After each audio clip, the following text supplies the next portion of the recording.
Hello प्रिय विद्यार्थियों, आप सभी लोगों का हमारे YouTube चैनल पर स्वागत है।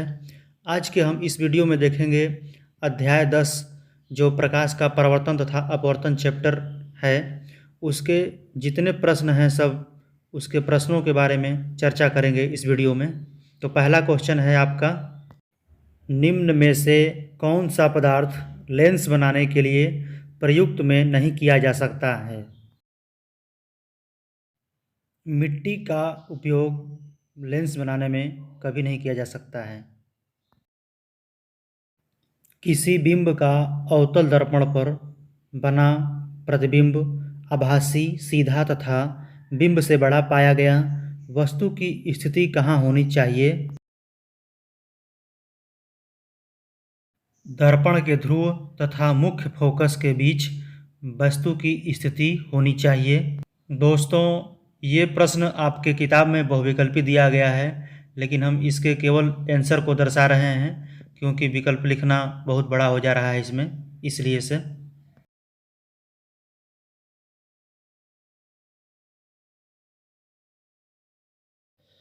किसी बिंब का वास्तविक तथा समान साइज का प्रतिबिंब प्राप्त करने के लिए बिंब को उत्तल लेंस के सामने कहाँ रखें? आपका उत्तर बी ऑप्शन होगा। फोकस दूरी की दुगनी दूरी पर यदि वस्तु का बिंब रखेंगे तो उसका जो प्रतिबिंब बनेगा वो समान साइज का बनेगा।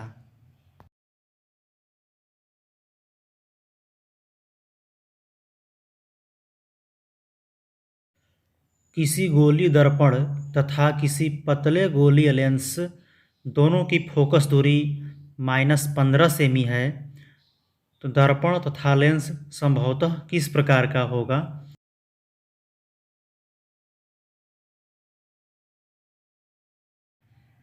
दोनों अवतल होगा, यानी कि अवतल लेंस भी होगा, अवतल दर्पण भी होगा, क्योंकि मूल बिंदु से जो बाएं साइड मापी जाती है दूरी वो हमेशा हमारा ऋणात्मक होता है, क्योंकि कार्तकी चिन्ह में हम लोग पढ़े हैं मूल बिंदु से जो बाएं ओर दूरी मापी जाती है वो हमेशा ऋणात्मक होती है। किसी दर्पण से आप चाहे कितना ही दूरी पर खड़ा हो, आपका प्रतिबिंब सदैव सीधा प्रतीत होता है। संभवतः कौन सा दर्पण होगा?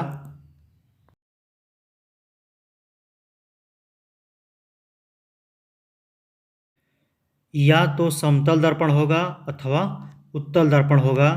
ऑप्शन डी आपका सही होगा। आपके किताब में जो ऑप्शन दिया हुआ है यह डी ऑप्शन एकदम करेक्ट सही है।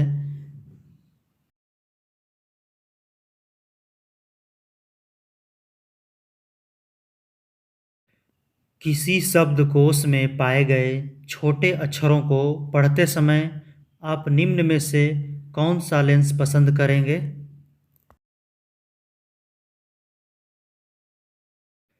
उत्तर ऑप्शन सी 5 सेमी फोकस दूरी का उत्तल लेंस लेकर के हम जो नज़दीक से डिक्शनरी का जो किताब पढ़ते हैं उस अच्छा से दिखाई देगा उसमें। तो इसमें ऑप्शन सी आपका करेक्ट होगा।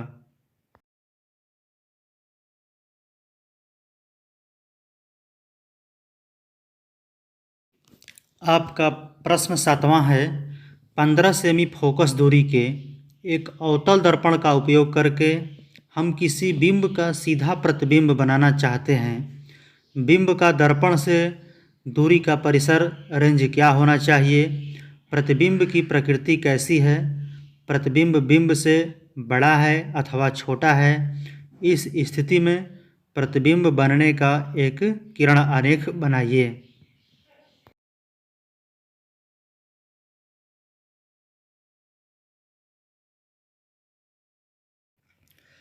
अवतल दर्पण में बिंब का सीधा प्रतिबिंब बनाने के लिए बिंब को ध्रुव तथा मुख्य फोकस के बीच रखना चाहिए। बिंब की दर्पण से दूरी 15 सेमी कम होनी चाहिए। प्रतिबिंब आभासी तथा सीधा होगा। प्रतिबिंब बिंब से बड़ा होगा। इसका फिगर हम आपको दिखा रहे हैं। ये देखिए, इसका फिगर इस प्रकार से बनेगा।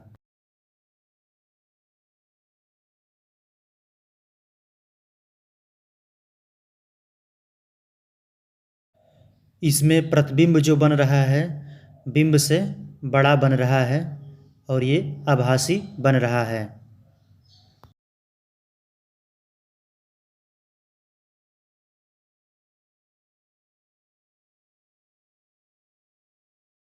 यह प्रश्न 8 नंबर है। निम्न स्थितियों में प्रयुक्त दर्पण का प्रकार बताइए।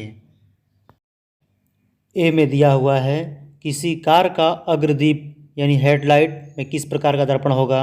बी दिया हुआ है किसी वाहन का पश्च दृश्य दर्पण कैसा होगा। सी दिया हुआ है सौर भट्ठी में कौन सा दर्पण का प्रयोग होगा। अपने उत्तर की कारण सहित पुष्टि कीजिए।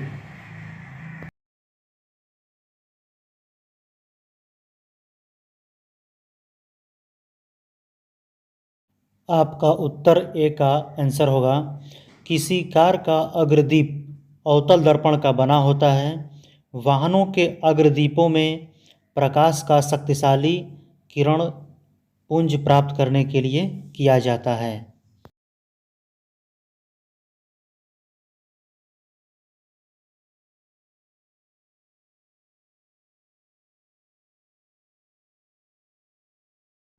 उत्तल दर्पण का उपयोग सामान्यतः वाहनों के पश्च दृश्य दर्पणों के रूप में किया जाता है। ये दर्पण वाहन के पार्श्व में लगे होते हैं तथा इनमें ड्राइवर अपने पीछे के वाहनों को देख सकते हैं, जिससे वे सुरक्षित रूप से वाहन चला सकते हैं।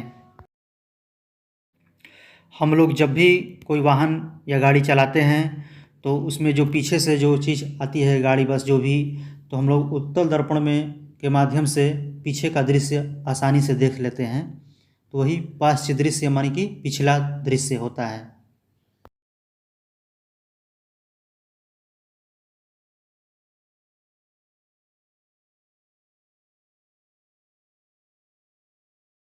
आपके प्रश्न सी का उत्तर है सौर भट्ठियों में सूर्य के प्रकाश को केंद्रित करने के लिए बड़े अवतल दर्पणों का उपयोग किया जाता है। यानी कि सौर भट्ठियों में हम लोग अवतल दर्पण का प्रयोग करते हैं। प्रिय विद्यार्थियों, यदि आप लोग हमारे चैनल पर पहली बार देख रहे हैं वीडियो, तो आप लोग इसे सब्सक्राइब कर दीजिए और वीडियो अच्छा लगे तो लाइक ज़रूर करिएगा। धन्यवाद।